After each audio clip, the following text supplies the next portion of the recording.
పశ్చిమాసియాలో ఉద్రిక్త పరిస్థితుల కారణంగా ఇప్పటికే ప్రపంచ దేశాలతో పాటు భారత్లోని అనేక ప్రాంతాల్లో చమురు గ్యాస్ సరఫరాలో అంతరాయం ఏర్పడుతోంది. ఏపీ, తెలంగాణ రాష్ట్రాల్లో అనేక ప్రాంతాల్లోని పెట్రోల్ బంకుల్లో నో పెట్రోల్ బోర్డులు దర్శనమిస్తున్నాయి. దాంతో ప్రజలు తీవ్ర ఇబ్బందులు పడుతున్నారు. మరోవైపు ఎండలు తీవ్రతరమవుతున్నాయి. ఈ నేపథ్యంలో కేరళలో విద్యుత్ సంక్షోభం విపరీతంగా పెరిగింది. రాష్ట్రంలో విద్యుత్ సంక్షోభం కారణంగా కేరళ రాష్ట్ర విద్యుత్ బోర్డు కీలక నిర్ణయం తీసుకుంది. రాష్ట్రంలో అధికారికంగా విద్యుత్ నియంత్రణలను ప్రకటించింది. కేరళలోని ప్రజలకు బిగ్ షాక్. ఇకపై ప్రతిరోజు అరగంట పాటు కరెంట్ కట్, అది కూడా రాత్రి సమయంలో. ప్రస్తుతం ఎండలు మండిపోతున్న సమయంలో కేరళ ప్రభుత్వం ఇలాంటి నిర్ణయం తీసుకోవడంపై ప్రజల నుంచి ఆగ్రహం వ్యక్తమవుతోంది.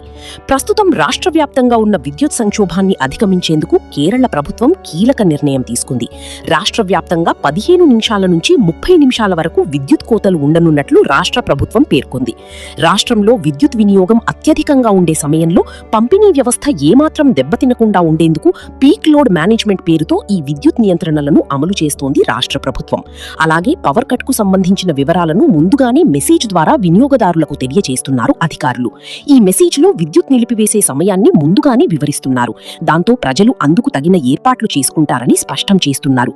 ముందస్తు సమాచారం ఇవ్వకుండా పవర్ కట్ చేస్తున్న నేపథ్యంలో ప్రజల నుంచి ఆందోళన వ్యక్తమవుతోంది. ఈ నేపథ్యంలో ప్రజలకు ముందస్తు సమాచారం కోసం మెసేజ్ల రూపంలో అలర్ట్స్ పంపిస్తున్నారు అధికారులు.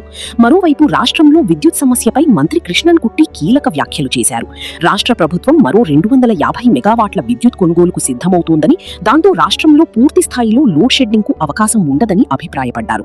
ఇక వేసవి కారణంగా జల విద్యుత్ ప్రాజెక్టుల్లోని రిజర్వాయర్లలో నీటి మట్టం క్రమక్రమంగా తగ్గుతున్నట్లు తెలుస్తోంది. ప్రస్తుతం కేవలం 30% మాత్రమే ఉన్నట్లు సమాచారం. మరోవైపు ఎండల కారణంగా రాష్ట్రంలో విద్యుత్ వినియోగం గణనీయంగా పెరుగుతున్నట్లు అధికారులు పేర్కొన్నారు.